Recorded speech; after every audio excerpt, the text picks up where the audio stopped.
Welcome to Monday Mindshare. This week we have a special guest.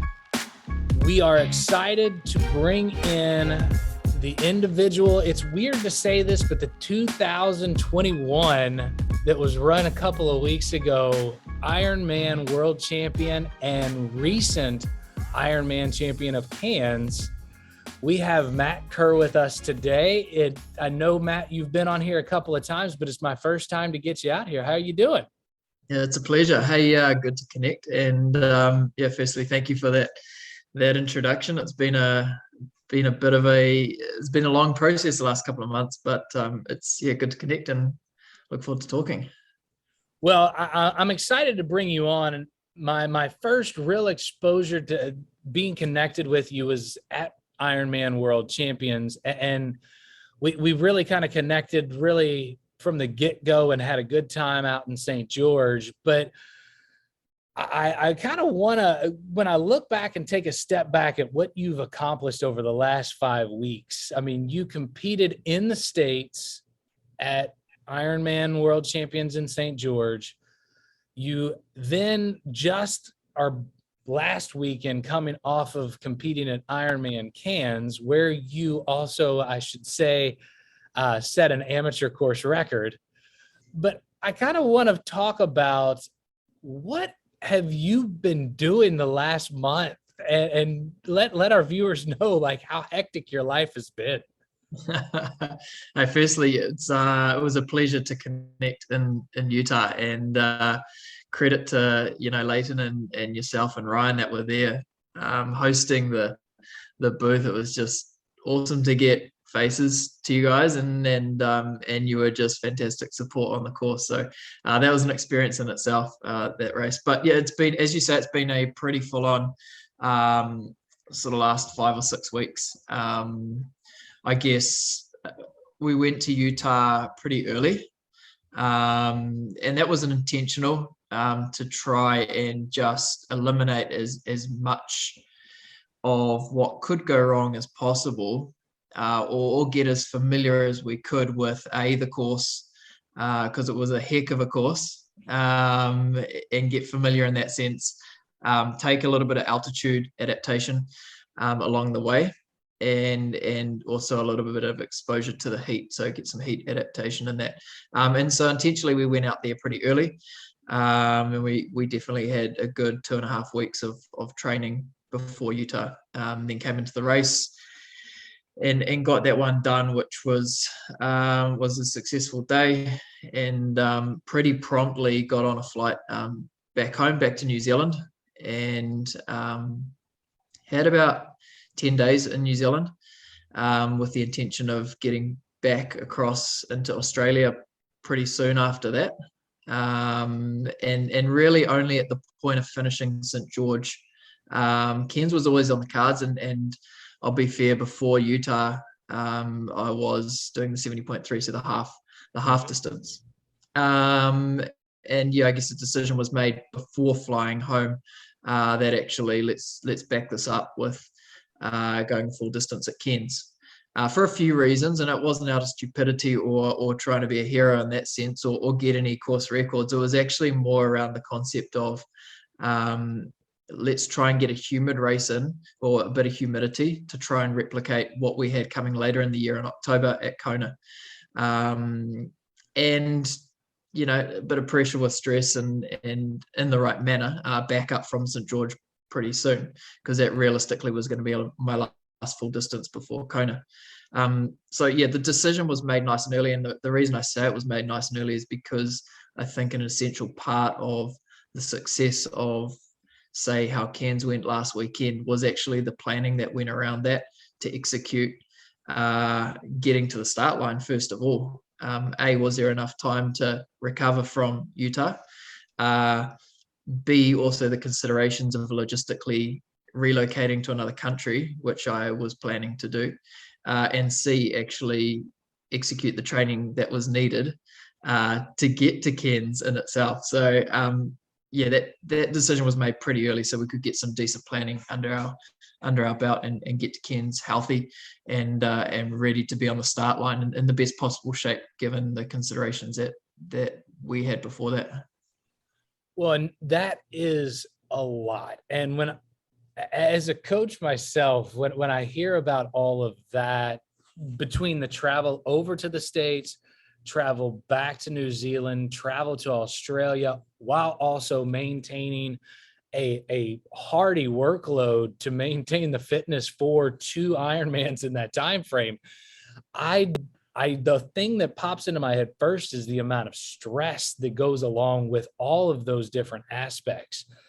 How are some, like, one, did you feel and notice that stress? And my follow-up question to that is, what are some of the things that you and maybe your coach Grant kind of implemented into your phase to kind of manage some of those stresses?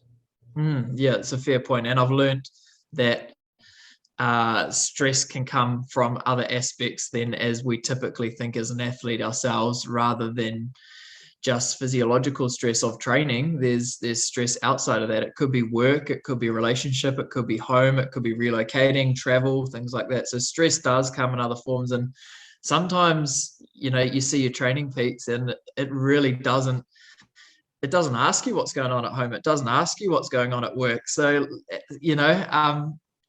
but it's there. And I guess for us, managing that stress, and the stresses that came with it, was a matter of, and I go back to it again, was planning correctly and adequately around the training that I needed to get to Cairns successfully in the best shape that I could, and then also periodizing what was actually needed at that point in time. So, when I needed to travel, I wasn't getting on an aeroplane completely cooked or fried from a day's workout before. So I was actually getting on recovered, or in a sense, as recovered as I could be, to prepare for that element of stress.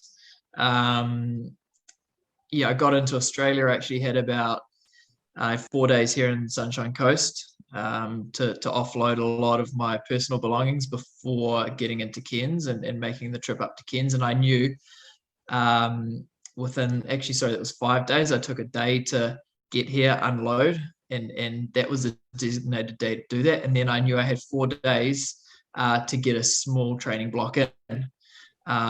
So again, that was planned accordingly and appropriately for the time that I had.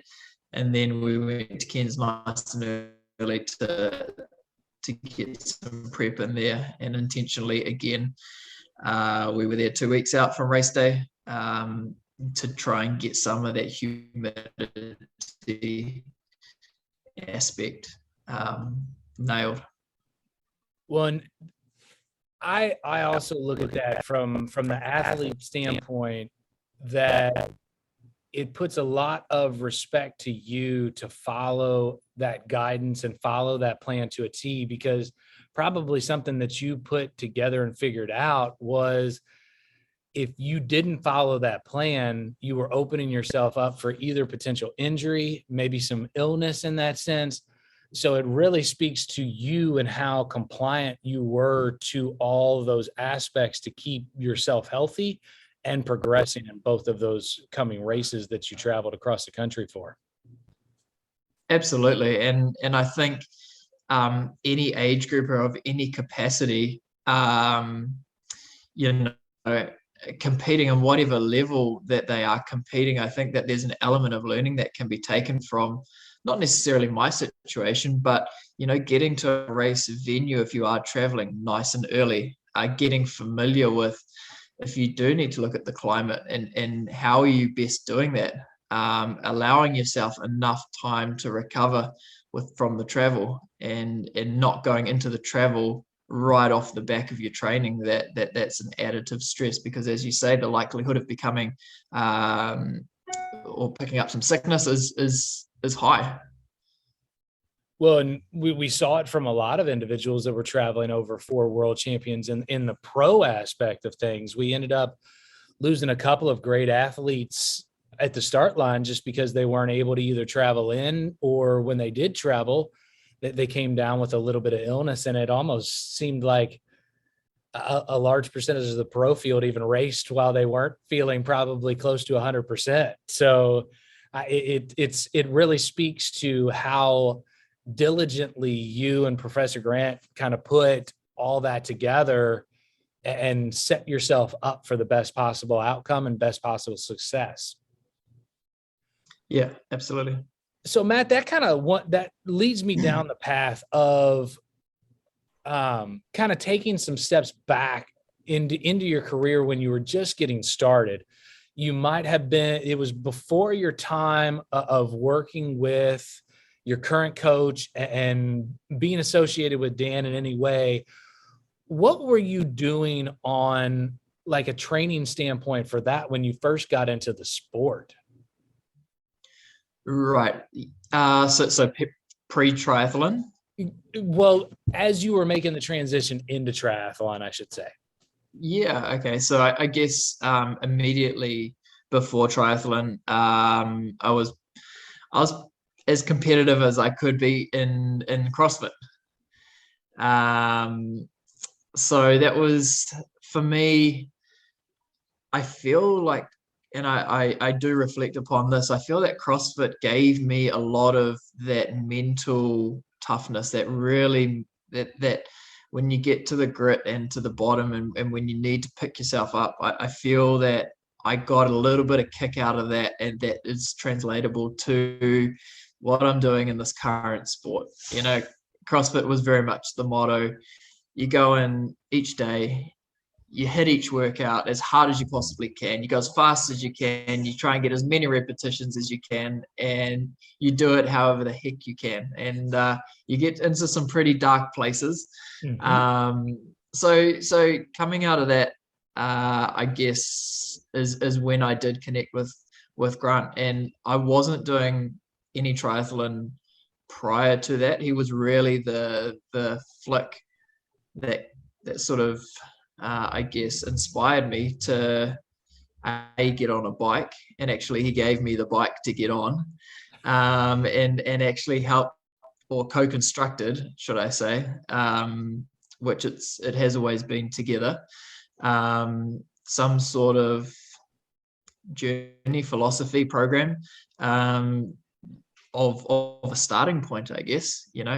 I had the ability to, fortunate enough that I was playing water polo through school. So swimming and surf lifesaving were pretty, they were strong enough that could be able to execute that. And I'd done a couple of running events, but it was nothing that was, no championship states or this or that. It was just the odd half marathon here and there. So the freshest discipline was definitely the bike, and that was sort of really what kicked off the triathlon scene as such. Which one, I would have to say he loved you coming in with kind of a blank slate, because sometimes when the skill is there, especially the mental aspect, because I know exactly what you were talking about with, in a lot of ways in CrossFit, you're competing against yourself. And the way that I approach triathlon with my athletes is it's more a competition against the course and yourself rather than what's out on the course that day. Because if you have the talent and you compete to a high level on that day, the chips are going to lie where they end up. And I find that if you got the skill, you're going to end up having a pretty good day in that sense. So I have to imagine that he welcomed you with open arms with that blank slate, with especially having some swim fitness and having the mental aspect that helped out a lot. How do you feel like was the development on the bike a challenge for you, or did you find that to come somewhat natural once you started to just get familiar with the bike? It was a challenge. It was definitely a challenge. Yeah, it was a challenge. For me, it was, and he was very much of the approach that it was just, let's get the wheels spinning to start, and that was all it was. There was, and I think that was a really good approach for where I was personally. Mm-hmm. And actually, anyone that is starting out, it's a matter of getting out there and starting something, no matter where you are, no matter how much you can do. It's about making a start. and the progression will flow from there. And for me, I've never been on a road bike before, so that was actually starting as fresh as you could possibly get. But we put things in place that enabled me to ride for longer than 30 minutes. Then I'd get a 40-minute ride, and then you'd get a 60-minute ride, and then all of a sudden you're riding for a couple of hours when this was pretty fresh to you. But that was intentional around, let's just get riding. Don't worry about numbers. It's like, that's not even a thing. That's not even a thing to consider at the moment, So I guess that was really how that whole journey started, if we're looking deep into that bike. Well, and that's a fascinating piece. And I think that also can kind of open the door that people that are watching, you don't necessarily have to grow up or be on a saddle your entire lifetime to really get back onto it and get it started. You just start small and progressively build it up. Because I guarantee 5 years ago, somebody tell you, hey, you're going to spend a couple of times a year over 6 hours on the bike in one day, and no, get the heck out of here. Not a chance. Not a chance. So that's interesting. At that point in time, when you came in, your substrate utilization, we've kind of documented it a lot within SFuels. And at that time, you were about 0.5 grams of fat per minute at that point. What at that time was your normal kind of diet? And I kind of want to start there and then end up progressing to kind of what that looks like now. As I say, I'd come from the CrossFit scene as such. And what aligned with the CrossFit scene at that point in time was a very, I wouldn't say rich paleo diet, but it was based around that. I wasn't eating terrible as such, but I was definitely, a more of a carbohydrate fueled athlete. And that was clear around the numbers that we were getting back from the substrate testing that we were doing in the lab. So yeah, at that point in time, though, that was never a conversation between Grant and I. It just wasn't the right time, wasn't a conversation that was needed. In fact, what was needed was, some of those progressions that I talked about of actually getting on a bike. We didn't need to have the conversation about diet and the change there. So that was had later down the line after we got into the lab and did some of those testings. And once, I guess, that initial test came back that you just talked about of that initial number, that was aligned pretty, pretty promptly with, I guess, the fact of where I want to go and what I want to achieve and the best possible way to do so. And yeah, I was fortunate enough that I had Grant on my side, that he had knowledge around that. And in order to be able to change that number, or hey, make some additional changes for it to be not drastically better, but just an improvement, this is what we can do. Well, and as you said, he has a little bit of knowledge for our audience out there. He is the individual that put together What the Fat book. So he has he's pretty well known in the low carb, healthy fat community from that standpoint. And being able to have access to that brain, I'm sure that it allowed you to kind of level up pretty quickly through that process.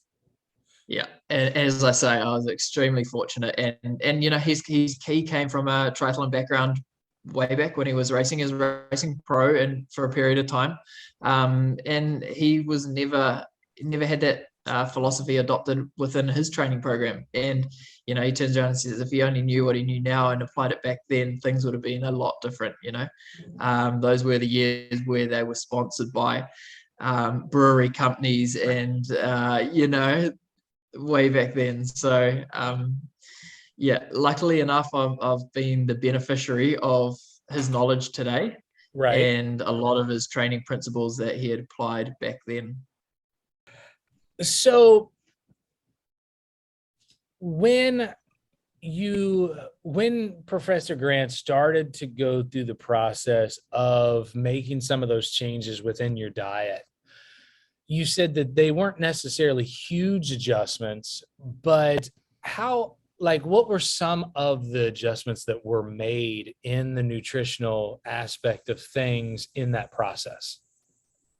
Yeah, I guess what was made really clear to me was the reason why we were doing that, why there was going to be change. And for me as an athlete, understanding that why factor Mm-hmm. was actually critical to not necessarily me believing in it, but knowing why I was doing it, and it helped, and it helped the process of me executing that as best as I possibly could because I knew why we were doing it.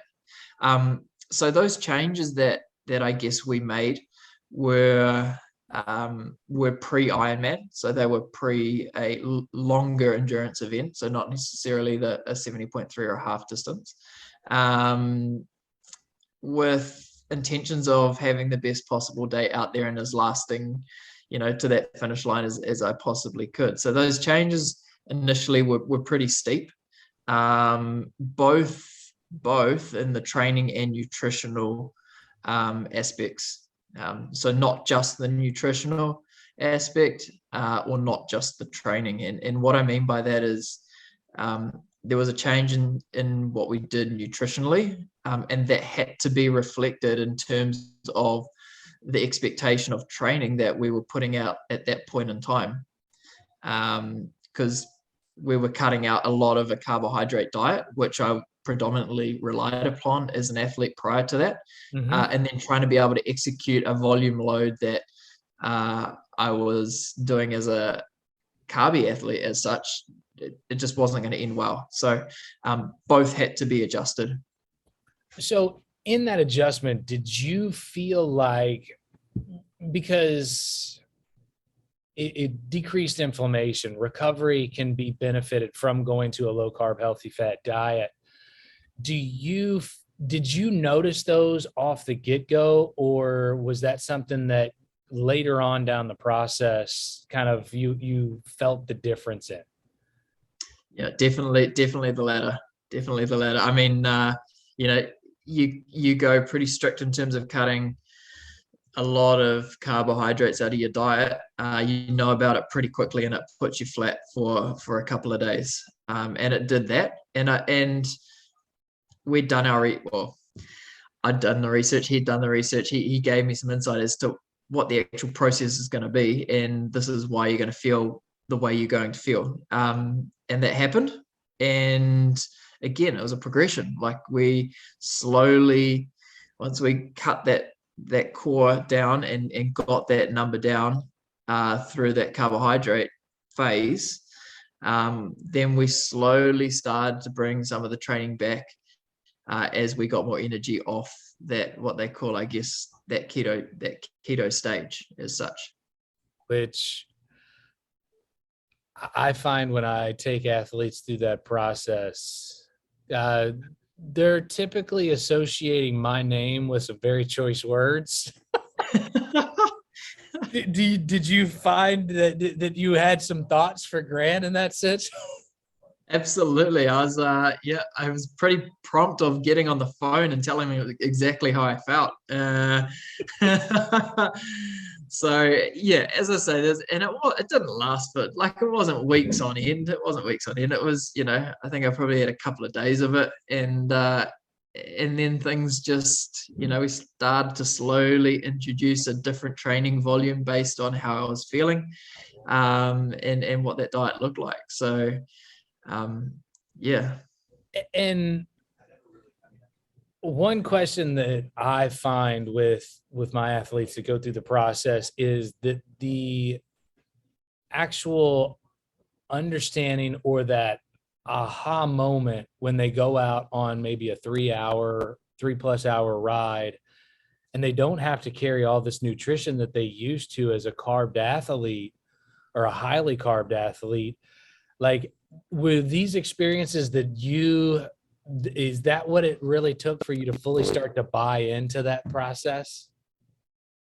I think it was. That might, for me, that didn't happen until later in that training block specifically. And I didn't see that initially. I guess what I did see that maybe gave me a bit of that aha was, through that stage of feeling pretty low and trying to come back to what was going to be some sort of sense of normality, was actually just getting out.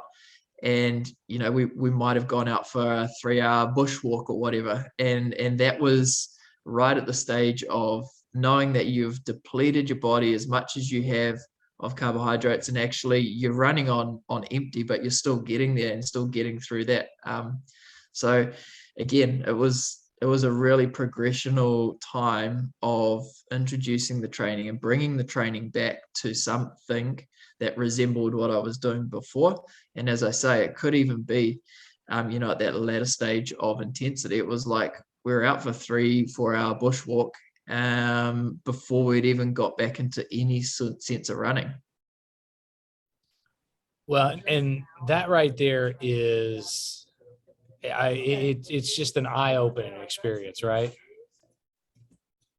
Yeah, 100%, 100%. But I think what you're talking about, like that aha really started to click later in the piece. When we got into those times of those critical workouts pre-Ironman through that block, and you'd go out and you might get a 3-hour ride completed without carrying any fuel, and then the following week it's a 3.5-hour ride, and then it's a 4-hour ride, and all of a sudden you could be up to that 5.5-hour ride without any fuel. And you look back on it and think, yeah, right, this is where I've got to out of the process that we've gone through, and that's actually pretty remarkable in a sense.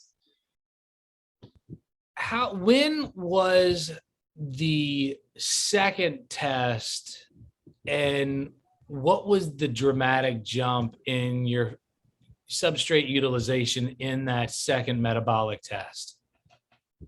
Right. So that second metabolic test happened.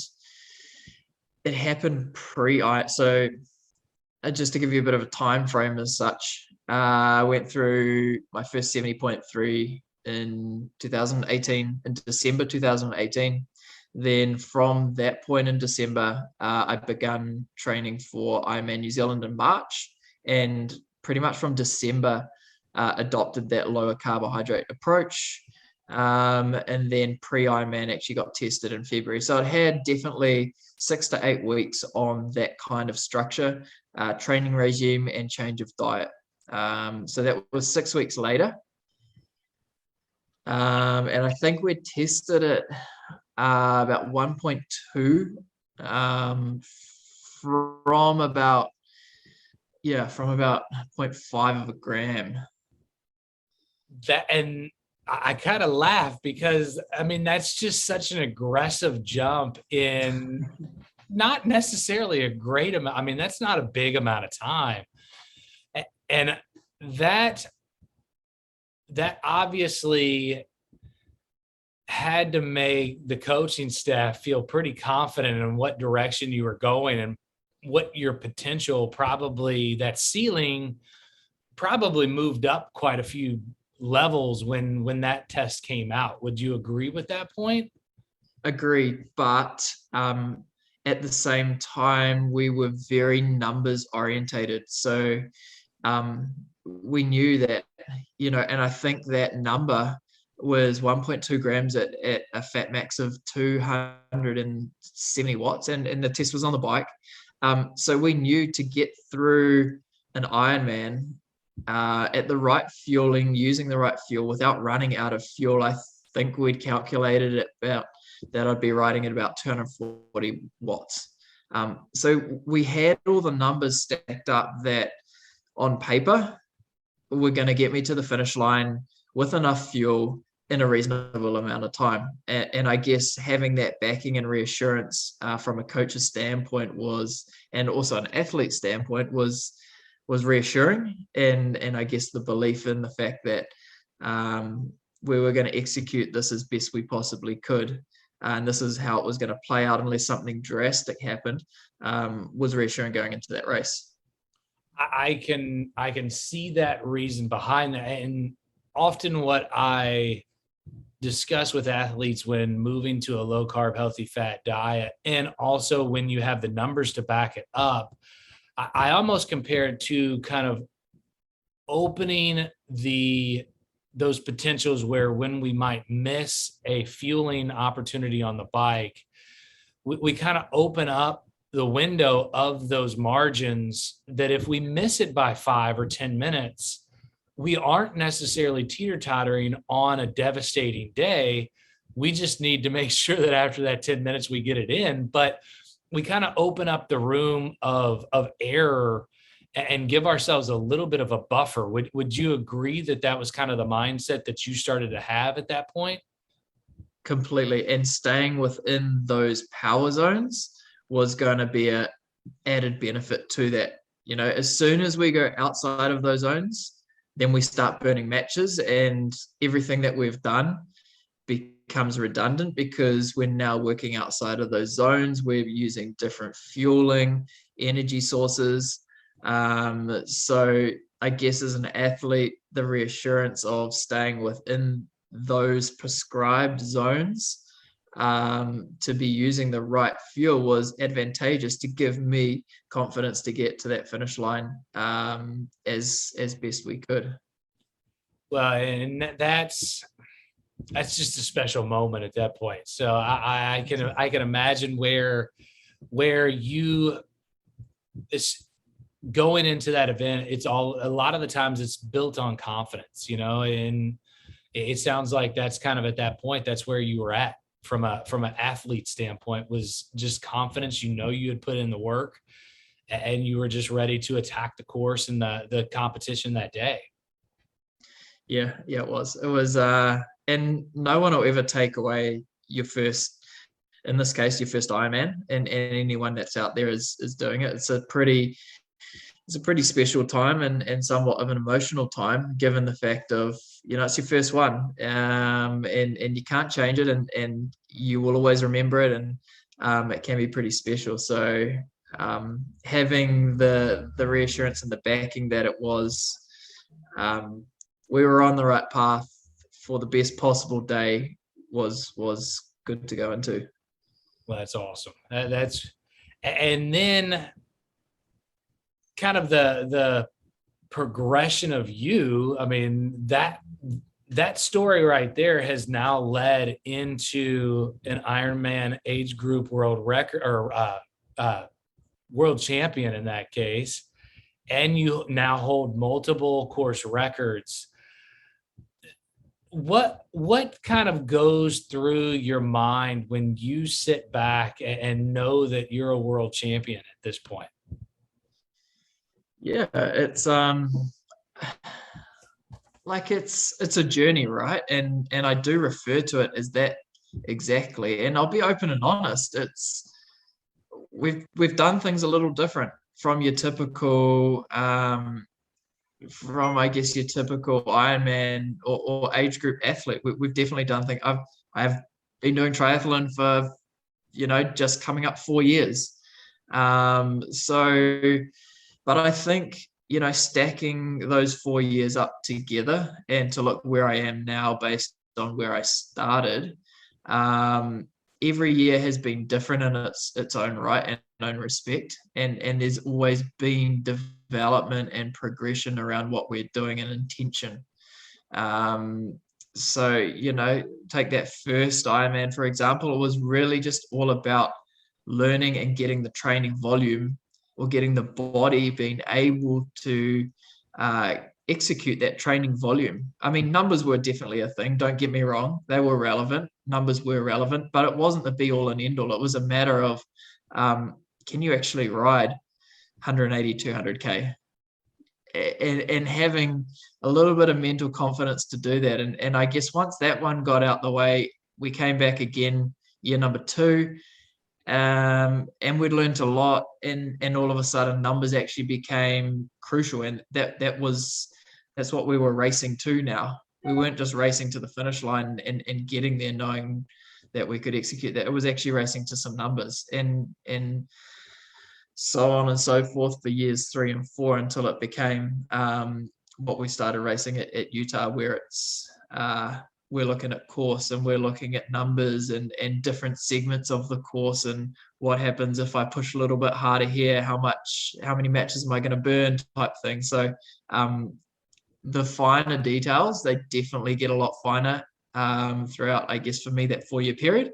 But it's definitely an interesting journey, and I think anyone that is out there, whether they've been in the sport for a while or whether they're just starting, there's a journey to be had, and it's a personal journey, but it should always hopefully be progressing the right way with the right intentions. And that's a very important piece of it. And I have exposure to athletes that you hear the story where it's just things are just stagnant and they move. There's no progression. And I think the way that you and Grant have gone through this process have just allowed for a nice progressive development, and especially from your development, getting the opportunity to kind of see these progressions in segments rather than either all at one time or after the fact. I feel like it has allowed you to take advantage of a great opportunity and build on the talent that you brought to the table, and giving you a real future in this sport. Yeah, I do agree.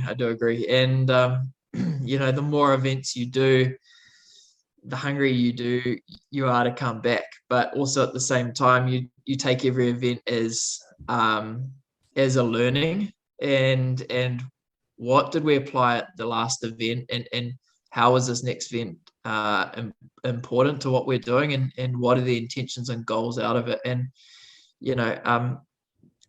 Grant and I, we are super intentional around what we're doing in terms of training and execution, but there's always that we always go into a race with goals, and it's a list of about 5 different goals, and always that first goal that sits at the top is get to the finish line. That's always number 1 priority, and number 5 might be X amount of power that needs to be done on the bike, for example. So that's the quite specific one, but for us, it's like that is always, you might have a really bad day, you might have a mechanical, you might end up walking. It's like that's the goal, is to get to the finish line. That's always the priority number 1 goal for us for most events. So I think if people have that as a bit of an outlook going into the events, and then it's like specifically what do you want to achieve, and where do you want to go with it, then that aligns pretty well with the whole progression and journey theme that we're talking about.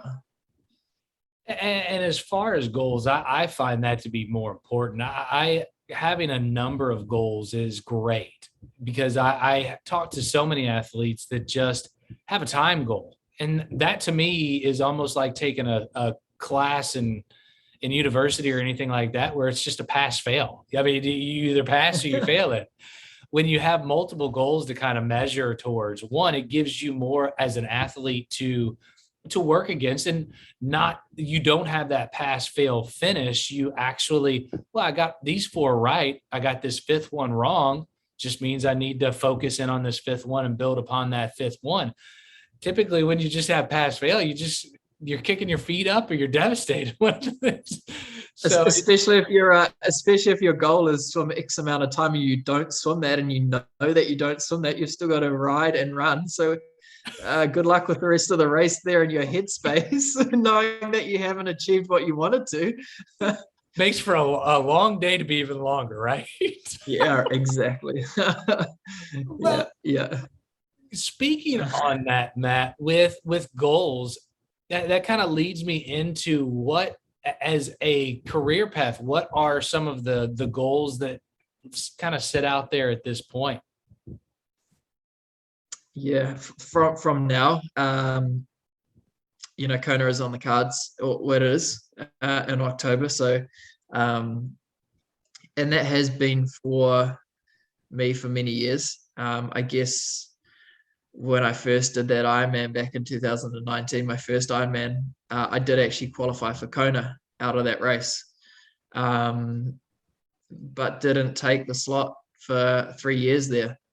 Didn't accept that slot because, in fact, the discussion was that there's still a lot more to be had. There's still a lot more learning to be done. And yes, you can argue the fact of going to Kona is learning in itself, and you can get better over progressional years of going to Kona. Unfortunately, we were stuck with COVID through some of that time, which that's fine. But we're going to get there in October, which is cool. So I guess that has definitely been the pinnacle race for me as an age group athlete. And we were lucky enough to sneak St. George in prior to that. So we got that one in, and we'll go to Kona there as an age grouper. And then beyond that, I guess I'm actively looking at that moving into that pro status of racing. I've had some exposure to that, and there's the odd event that you can actually get into either the elite or pro field, outside of Ironman events, whether it's a half Ironman or full distance. So it's just, I'm eager to get racing into the pro field as such, because that's a different kettle of fish in that respect. So that's the goal. That's sort of the path that I'm driven at the moment. I guess success around that will come, and I hope it's about enjoyment as well, and being able to fulfill satisfaction around racing, rather than just having the status of I'm a pro triathlete. And that could have, to be honest, that could have happened 2 years ago. But I think that there was a lot, or there is, and there has been a lot of learning to be taken out of age group racing for me. And I think I've proven that to myself. At the time, I could have been quite self-centered and not listened to my coach, not listened to those around me, and gone, screw it, I'm jumping straight into the pro field. I'm going to go get my pro license and race there. And I think that status for many athletes becomes a bit of an ego factor, that it's so easy to accept.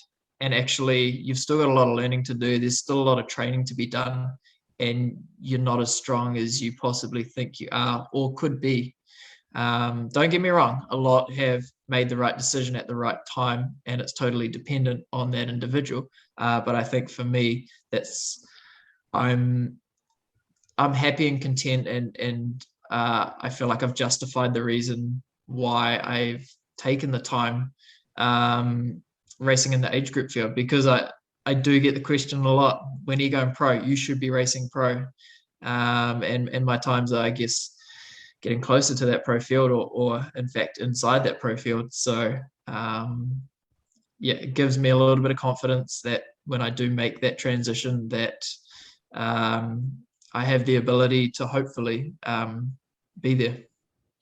Well, and I think that that's extremely important.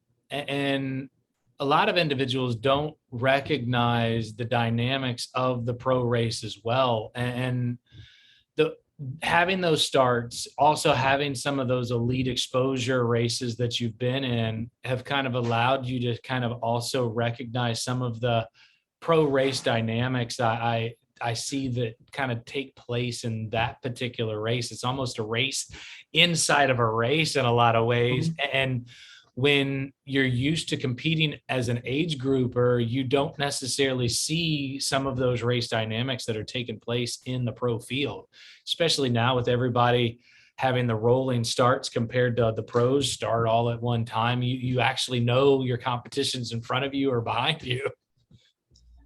Completely agree. Yep. 100%. One question I do have to ask, because it's not probably come up before, but have you put any thought to having the potential of being a age group world champion twice within the same calendar year? Before this year, absolutely not, because never did I think that there was going to be two world championship races even in a calendar year. It's pressure, like pressure is good and bad, I think, and I'm going to do my very best to back up St. George. Back up St. George with Kona, and it'll be what it'll be. Kona's a completely different race in terms of climate as well, so that there's a lot of considerations to have there. I'm going to do my best preparation that I can for that, and go into the race as best prepared as I can, and hope to have the best day with executing exactly what I need to be at that number one spot.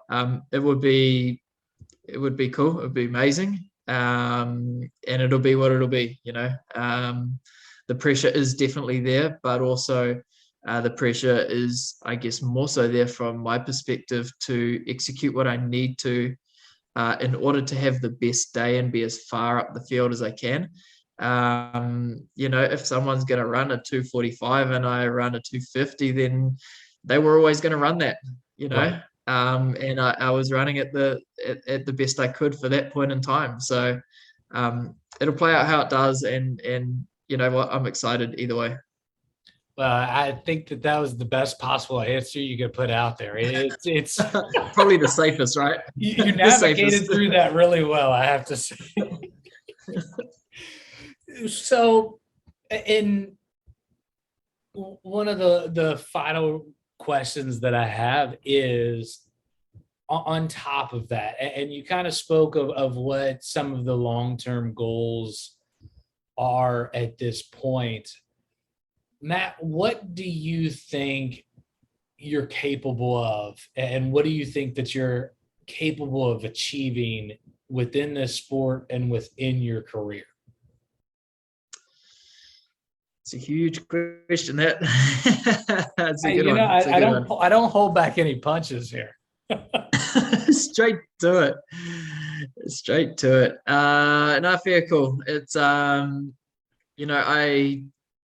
the journey that I've come from, I'm proud of individually, and I sort of don't speak to that too often. And I do like to stay within myself, but you certainly do look further afield, and what does that actually look like? And is there even a capacity for me as a pro athlete to be competitive in that field?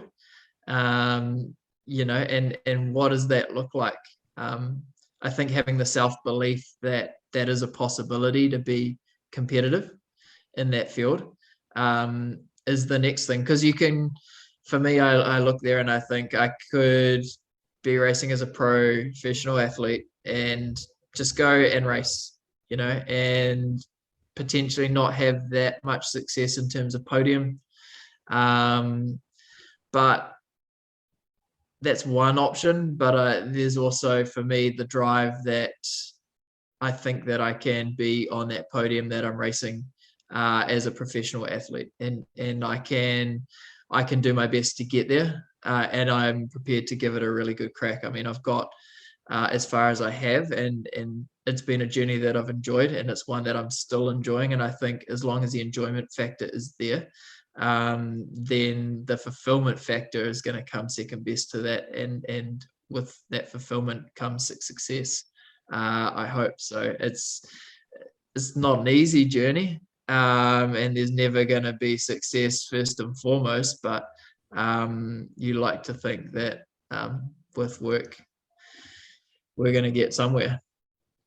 Well, and I'm 100% rooting for you along that path. And I think what you spoke of right there is a lot of kind of that early competitive drive that kind of started raging in your belly back in the day.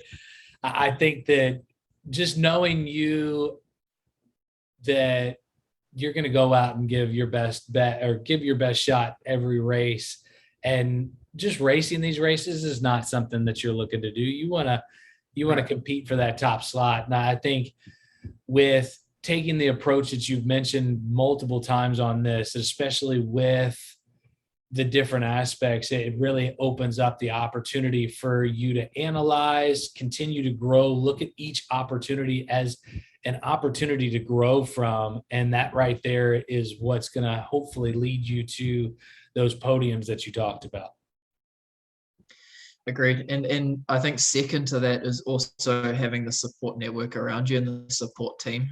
First and foremost, if we look at day to day, we talk about triathlon, it's the belief that Grant gives me of getting out there, and whatever that goal is to achieve, he actually, there's genuine belief in the fact that I can execute what I need to.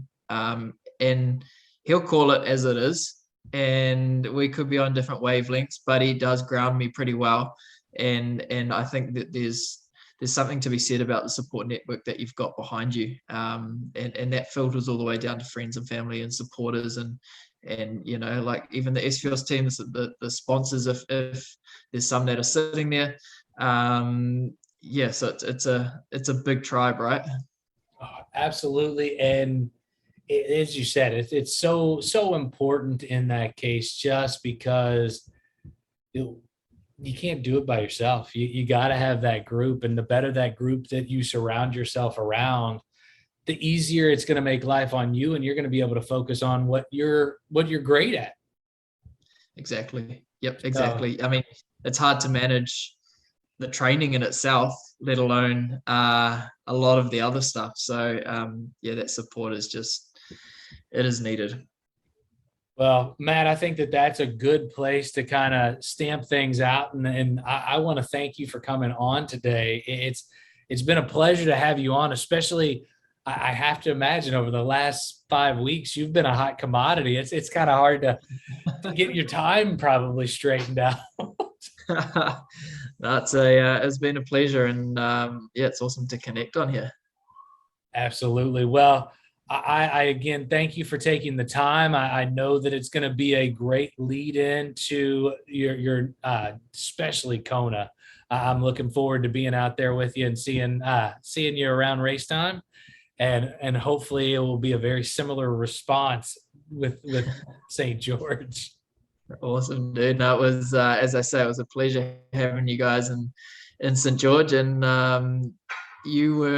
everyone sort of, the race recap of how St. George played out, and a lot of people said, well, you must have had someone telling you your splits, did you, if you got 22 seconds and you never saw that? I said, yeah, I did. I had one man out there who was pretty much counting down those splits, so you were that main man. So appreciative and very thankful for your work on that day. Well, I appreciate you saying that, and I think the MVP was the bike that I was able to get around the course. I know, dude. I saw you flying through that finish line. Like, I'm surprised you didn't take multiple people out on that bike coming down Main Street as well.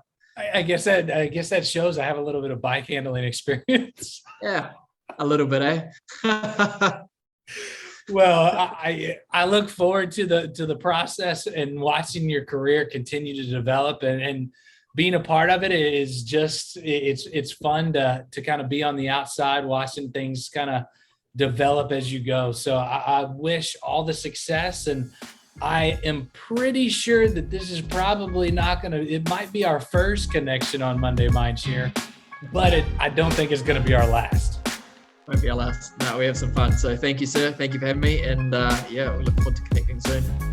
Well, thank you. And we appreciate you tuning into this episode of Monday Mindshare. I am Coach Aaron, and let's go longer.